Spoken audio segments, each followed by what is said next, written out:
मुंबई के SNDT girls college से जुड़ी एक ऐसी डरावनी कहानी है जो सुनकर आज भी लोगों के रोंगटे खड़े हो जाते हैं। तो चलिए आज पर्दा उठाते हैं इसी कहानी के सच से।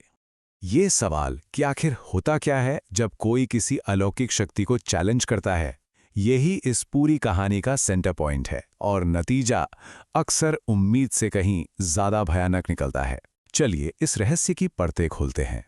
तो कहानी की शुरुआत होती है मुंबई के जुहू इलाके के मशहूर एसएनडीटी गर्ल्स कॉलेज से। अब इस कॉलेज की दो बिल्डिंग्स हैं। एक तो बिल्कुल नई, जहां आज भी स्टूडेंट्स पढ़ते हैं, और दूसरी वो है एक पुरानी वीरान बिल्डिंग जो अब बस एक खंडहर बन चुकी है। और हाँ, यही पुरानी बिल्डिंग है हमारी कहानी का अड्डा। तो इस पुरानी बिल्डिंग को लेकर लोगों का मानना है कि यहाँ एक औरत की आत्मा भटकती है। कहते हैं कि ठीक रात के 2 बजे जब हर तरफ सन्नाटा होता है ना, तब उसकी आवाज़ पूरे कॉलेज में गूंजती है। और इसी एक कहानी ने इस जगह को शहर की सबसे हॉन्टेड जगहों में से एक बना दिया है। अब कहानी में एंट्री होती है 20 साल के रोहन की, एक ऐसा लड़का जिसे भूत प्रेत में बिल्कुल भी विश्वास नहीं था।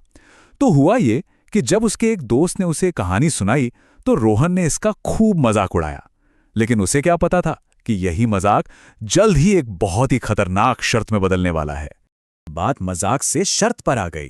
रोहन के दोस्त ने उसे चैलेंज कर दिया कि हिम्मत है तो उस बिल्डिंग में एक रात गुजार कर दिखाए। अब रोहन, जो इन बातों को अंधविश्वास मानता था, वो तो फौरन तैयार हो गया। उसने अपने सबसे अच्छे दोस्त विशाल को भी साथ ले लिया। दोनों ने मिलकर फैसला किया कि इस भूत वाली कहानी का सच पता लगाकर ही रहेंगे। और फिर आखिरकार वो रात आ ही गई। रात के करीब 1:30 बजे दोनों हाथ में टॉर्च लिए कॉलेज के पिछले गेट से अंदर घुस गए। बिल्डिंग अंदर से बिल्कुल खंडर थी, दीवारों पर झाड़ियां, हर तरफ मकड़ी के जाले। और फिर ठीक 2 बजे वही हुआ जिसका डर उन्हें कहीं ना कहीं अंदर से था। पूरे सन्नाटे को चीरती हुई एक अजीब सी आवाज सुनाई दी। और बस यही वो पल था जहां से सब कुछ बदल गया।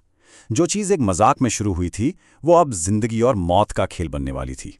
उन्हें एक बंद क्लासरूम के अंदर किसी औरत की आवाज सुनाई दी।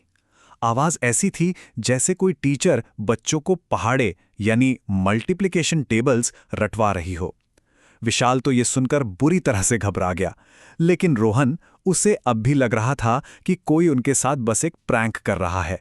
जैसे ही वो लोग उस क्लासरूम के पास पहुंचे, वो आवाज अचानक से बंद हो गई।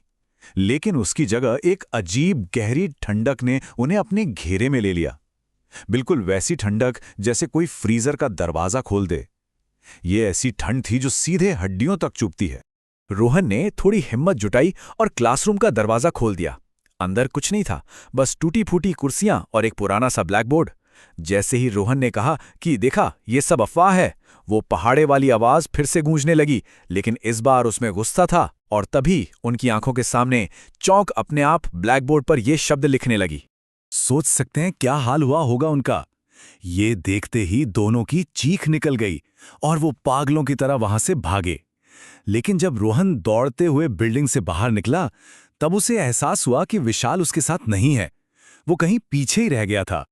अब इसके बाद जो हुआ वही इस कहानी का सबसे बड़ा रहस्य है, क्योंकि उस एक रात की 2 अलग-अलग कहानियां सामने आईं, और सच कहूं तो दोनों ही बेहद डरावनी हैं। रोहन ने घबराहट में विशाल को आवाज लगाना शुरू किया।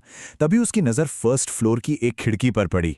उसने देखा कि विशाल अंदर फंसा हुआ है, रो रहा है और जोर-जोर से खिड़की पीट रहा है।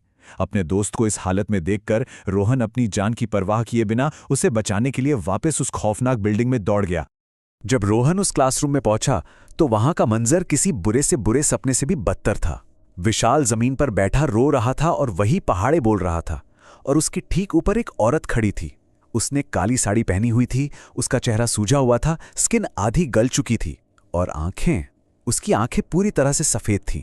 और फिर उस औरत ने रोहन की तरफ देखा और एक बेहद खौफनाक मुस्कान दी। ये नजारा देखते ही रोहन की चीख निकल गई। वो बस अपनी जान बचाने के लिए भागा, लेकिन घबराहट में सीढ़ियों पर उसका पैर फिसल गया और वो गिरकर बेहोश हो गया। अब यहां पर कहानी में एक जोरदार ट्विस्ट आता है। जब रोहन को होश आया तो वो अपने दोस्त विशाल के फ्लैट पर था। विशाल ने उसे बताया कि जब वो बिल्डिंग से बाहर भागा तो रोहन उसके साथ था ही नहीं, बल्कि उसने रोहन को फर्स्ट फ्लोर की खिड़की पर दर्द से चिल्लाते हुए देखा था। विशाल भागकर कुछ और दोस्तों को बुलाकर लाया और जब वो लोग अंदर गए तो रोहन सीढ़ियों पर बेहोश पड़ा हुआ मिला।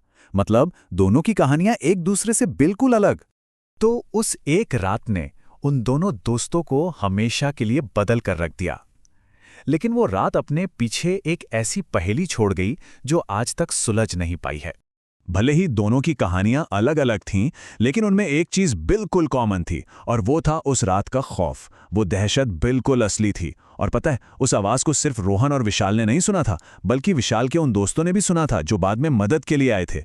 उस एक रात ने SNDT कॉलेज की इस भूतिया कहानी को हमेशा के लिए अमर कर दिया। तो आखिर उस रात उस क्लासरूम में हुआ क्या था? क्या रोहन ने जो देखा वो सच था, या फिर विशाल की कहानी सच थी? या फिर उस अलौकिक शक्ति ने दोनों के दिमाग के साथ कोई ऐसा खेल खेला कि उन्हें कभी असली सच पता ही न चल सके? ये एक ऐसा सवाल है जिसका जवाब शायद हमेशा के लिए उस पुरानी वीरान बिल्डिंग की दीवारों में ही कैद रहेगा।